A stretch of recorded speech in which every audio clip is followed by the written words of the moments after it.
अस्सलाम वालेकुम वरहमतुल्लाहि वबरकातुहू। मेंढर की सियासत में आखिर क्या चल रहा है, थोड़ी सी बातें करने की कोशिश जरूर करेंगे।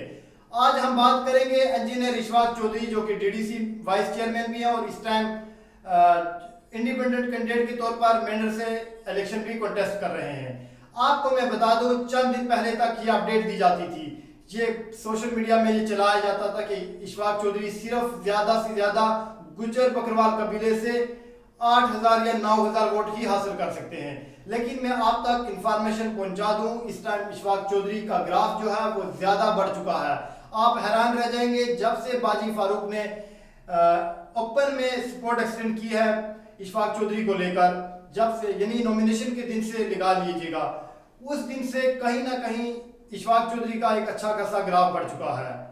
इशफाक चौधरी को मेंढर के जो नीचे वाला इलाका, जो संगाला के नीचे वाला इलाका है, वहां से बाकी जमातों का कहीं ना कहीं जो गुजर बकरवाल कबीला का वोट लेते रही, उनका सफाया लगभग कर दिया है।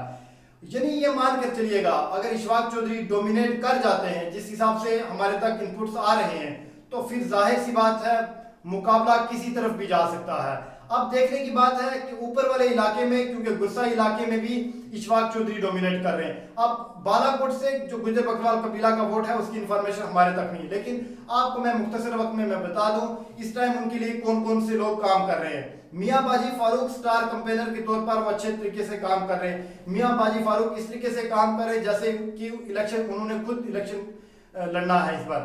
और उसके बाद सरपंच शौकत का सिर्फ वहां 2 पंचायत में नहीं बल्कि एडजॉइनिंग जो पंचायत से बाकी वहां पर भी अच्छा खासा वो वोट अपना बना रहे हैं, यानी इशफाक चौधरी के लिए।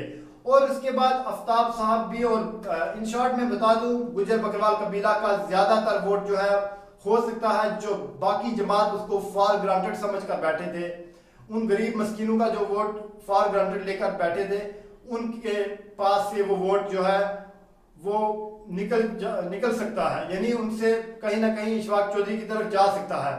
ये मिसाल आप समझ सकते हैं शौकत सरपंच साहब से ही, क्योंकि शौकत सरपंच नेशनल कॉन्फ्रेंस का एक मजबूत वर्कर हुआ करते थे, और वहीं पर मियां बाजी फारूक भी मजबूत हुआ करते थे। नेशनल कॉन्फ्रेंस सारे जो भी लीडर हैं वो कहीं ना कहीं नेशनल कॉन्फ्रेंस से ही निकल कर आए हैं। तो अब क्या वजह रही, वो क्यों आए, लेकिन इस टाइम मैं मुख्तसर वक्त में एक बार दोबारा से बता देना चाहता हूँ, इशफाक चौधरी डोमिनेट कर सकते हैं, यानी कर लिया है उन्होंने। लगभग गुजर बकरवाल कबीला के वोटर ज्यादातर वो वोट ले सकते हैं। अब देखते हैं जो इनपुट्स आएंगे हमारे तक, पहाड़ी कबीला को लेकर क्या इनपुट रहेगी, बहुत जल्द वीडियो लेकर आएंगे। लेकिन गुजर बकरवाल कबीला में अगर ये स्ट्रेंथ बढ़ जाती है, कहीं ना कहीं कुछ डेवलपमेंट और भी हो रही है, अगर वो पॉलिटिकल डेवलपमेंट हो जाती है, तो जाहिर सी बात है इशफाक चौधरी को लेकर कहीं ना कहीं ये कह सकते हैं कि ज्यादातर वोट जो है गुजर बकरवाल कबीला का वो इशफाक चौधरी साहब ले सकते हैं। शुक्रिया।